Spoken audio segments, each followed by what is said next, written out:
एक महावत था धीरू। उसके पास एक हाथी विनायक और हाथी का बच्चा सुंदर था। उसका काम लोगों को हाथी की सवारी करवाना था।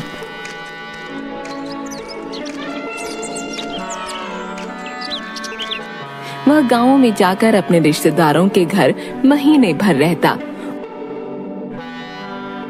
और वहां लोगों को हाथी की सवारी करवाता। फिर किसी और जगह चला जाता। एक बार की बात है, वह हाथी और बच्चे के साथ अपनी बहन के ससुराल गया। इसी गांव में कोठारी नाम का बहुत कंजूस दुकानदार रहता था। रास्ते से धीरू को हाथियों के साथ जाता देख वो मुंह बना लेता है। वहीं धीरू की बहन उसे देखकर बहुत खुश होती है।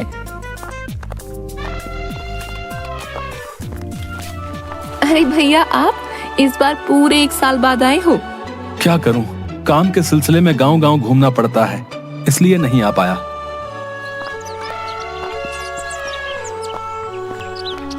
बहन घर के बड़े आंगन की ओर इशारा करती है। विनायक और सुंदर यहाँ रहेंगे। धीरू उन दोनों को आंगन में बैठाता है। तब तक बहन बाल्टी में पानी लाकर हाथियों के सामने रख देती है। अच्छा हुआ जो आप रक्षाबंधन पर आ गए। भगवान ने मेरी सुन ली। मैं इस बार नहीं आ पाती।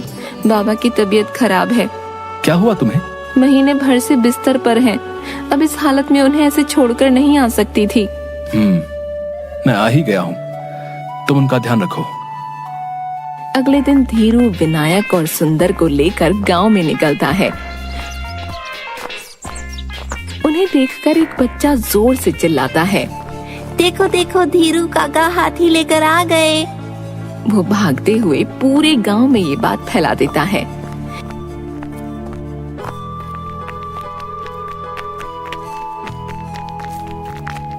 धीरू आते जाते लोगों को बड़े प्यार से विनायक की सवारी करवा कर रुपये लेता जाता।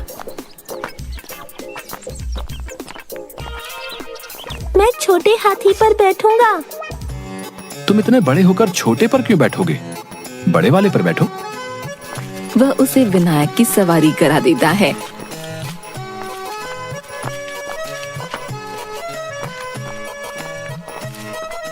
कितना लेते हो एक आदमी की सवारी का? 5 रुपए। ये तो बहुत ज्यादा है, कहकर वहां से चला जाता है। कंजूस कहीं का। शाम को वह हाथियों के साथ घर के आंगन में चारपाई पर बैठ गया। तभी उसे लगा कि बाहर दरवाजे के पीछे कोई है। कौन है वहाँ? कोई आवाज नहीं आती। वह दरवाजे की ओर जाता है। वहाँ एक पागल दिखने वाला आदमी था। कौन हो तुम? यहाँ क्या कर रहे हो? वह ठीक से कुछ बोल नहीं पाता, केवल अजीब सी आवाज निकालता है।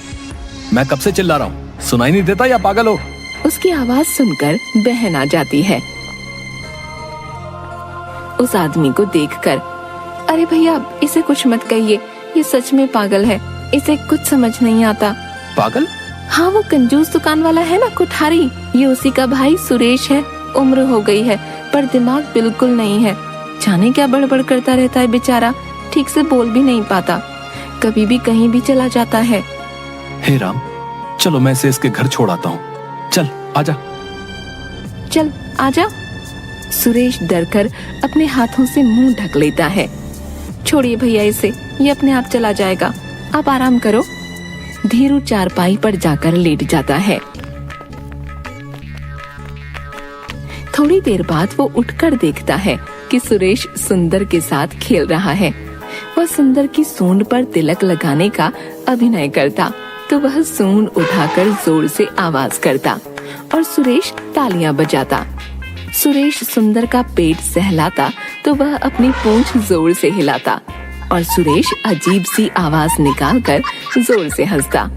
बहुत देर हो गई है, इसके घरवाले इसे ढूंढ रहे होंगे।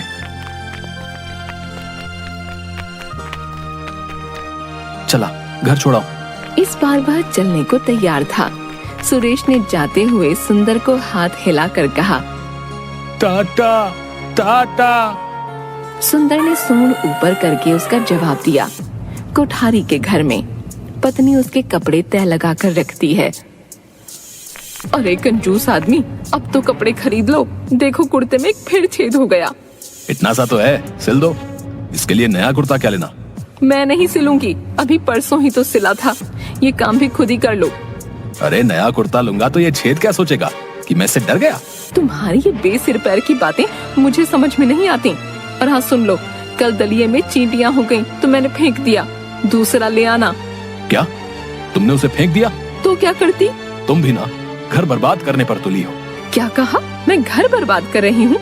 कितनी बार कहा कि बहुत चींटियां हो गई हैं, कुछ करो, पर तुमने सुना और वो दलिया खाकर बीमार हो जाते तो? अरे रे रे, तुम्हारी इस कंजूसी से मैं परेशान हो गई हूँ। तो मैं कोई खुशी से ये सब थोड़े करता हूँ। अगर हमारा आराम देखने लगा तो सुरेश की देखभाल और इलाज का खर्च कैसे उठाऊंगा? बस तुम्हारी यही बात सुनकर मैं चुप हो जाती हूँ। धीरू दरवाजे पर खड़े खड़े उनकी बातें सुन लेता है। वह दरवाजा खटखटाता है।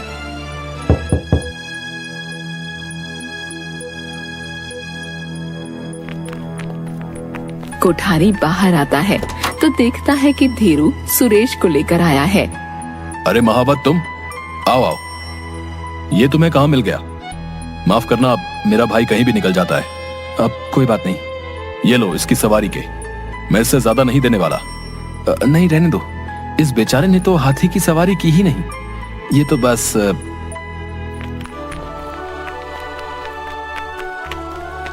रोज शाम घर आने पर धीरू को सुरेश आंगन में बैठा मिलता। वह सुंदर के साथ खूब खेलता। सुंदर को भी उसका साथ अच्छा लगता। धीरू, उसकी बहन और विनायक उनके खेल देखकर बहुत खुश होते। एक दिन जब कोठारी दुकान पर गया तो थोड़ी देर बाद उसकी पत्नी सुरेश के साथ आई। तुम इसे लेकर यहाँ क्यों आई हो? अभी खबर आई है, मेरी माँ बहुत बीमार है और मुझे याद कर रही है, मैं वहाँ जा रही हूँ। पर सुरेश? हाँ वही तो, हाथी का बच्चा भी शाम को आएगा, वरना उसी के पास छोड़ आती, ये कहीं निकल न जाए। आप आज इसे दुकान पर ही बैठा लो, मैं रात तक आने की कोशिश करूंगी। पर सुनो तो। परवर कुछ नहीं, मैं जाती हूँ। उसके जाने के थोड़ी देर बाद बाजार में 3 गुंडे हाथों में डंडे लिए आए। वे सब दुकानदारों से हफ्ता वसूली करने लगे। आनाकानी करने पर दुकानों में तोड़फोड़ और मारपीट करने लगे। उन्हें देखकर ये गुंडे हर हफ्ते आ जाते हैं पैसे लेने, जितना कमाते नहीं उससे ज्यादा ले जाते हैं। वो जल्दी से सुरेश का हाथ पकड़कर दुकान के अंदर चला गया। तभी एक गुंडा दुकान में आकर चिल्लाने लगा। अरे ओ कंजूस मोटे, डर के कहाँ भाग गया बे? चल बाहर निकल बे, बाहर। दूसरा गुंडा आकर सामान उठाकर फेंकने लगा। तभी कोठारी बाहर आता है। रे भैया, सामान मत फेंको, मैं हफ्ता देता हूँ। ये क्या बे? है बे? बस इतना सा? चल और निकाल बे। भाई इस हफ्ते बिल्कुल कारोबार नहीं हुआ। तभी सुरेश भी बाहर आ जाता है। दूसरा गुंडा सामान उठाकर जोर से फेंकने लगता है। ये देखकर सुरेश डरकर जोर से रोने लगता है। तब कोठारी उन्हें और रुपये दे देता है, पर दूसरा गुंडा रोते हुए सुरेश को थप्पड़ मारने लगता है। तभी बाजार में धीरू, विनायक और सुंदर के साथ आ जाता है। क्यों बे? हैं? क्यों बे पागल? पागल कहीं के। ये ले, इसे मत मारो, चाहे तो मुझे मार लो। तीसरा गुंडा भी आ जाता है। अबे तुझे मारेंगे तो हफ्ता कौन देगा बे? दूसरा गुंडा हंसते हुए सुरेश को फिर मारने लगता है। तभी सुंदर भागता हुआ आकर सुरेश के पास खड़ा हो गया। तीनों गुंडे उसे देखने लगे। अबे ये हाथी का बच्चा कहाँ से आया बे? ओए ओए उधर देखो, नया बकरा। यहाँ का नहीं लगता रे, हमें क्या, चलो। तीनों धीरू के पास जाते हैं। चले, चल हफ्ता निकाले, चल। धीरू ना में सिर हिलाता है। अबे ना करता है? जानता नहीं है हम कौन है? पता नहीं तेरे को है? तभी विनायक सूंड ऊपर करके जोर से चिंघाड़ता है। रहने दे, चल। तीनों गुंडे वहाँ से दूसरी दुकान में चले गए। विनायक रोते हुए सुरेश को देखता है। सुंदर उसकी सूंड उसके चेहरे पर फहरा रहा था। सुरेश को रोता देख विनायक गुस्से से चिंघाड़ा और गुंडों के पीछे भागा।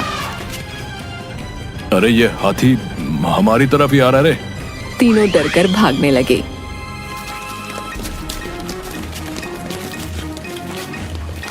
विनायक ने एक गुंडे को पैर से मारा, दूसरे को सूंड में पकड़कर ऊपर उछाल दिया और तीसरे को भी सूंड में पकड़कर तेजी से गोल गोल घुमाकर नीचे फेंक दिया। वह तीनों को पैर से मार मार कर भगाता हुआ सुरेश की ओर ले गया। पहले गुंडे ने सुरेश के पैर पकड़ लिए, उसे देखकर बाकी दोनों ने भी। तब विनायक रुक गया। हमें माफ कर दो हमें। हम कभी किसी को नहीं मारेंगे भाई, किसी को नहीं मारेंगे भाई। यहाँ कभी नहीं आएंगे भाई, यहाँ कभी नहीं आएंगे। फिर तीनों वहाँ से भागकर जाने लगे तो विनायक ने उनका पीछा किया। महावत रोको उसे, कहीं उन्हें मार ही न डाले। चिंता मत करो, ये जानवर हमसे कहीं ज्यादा समझदार है।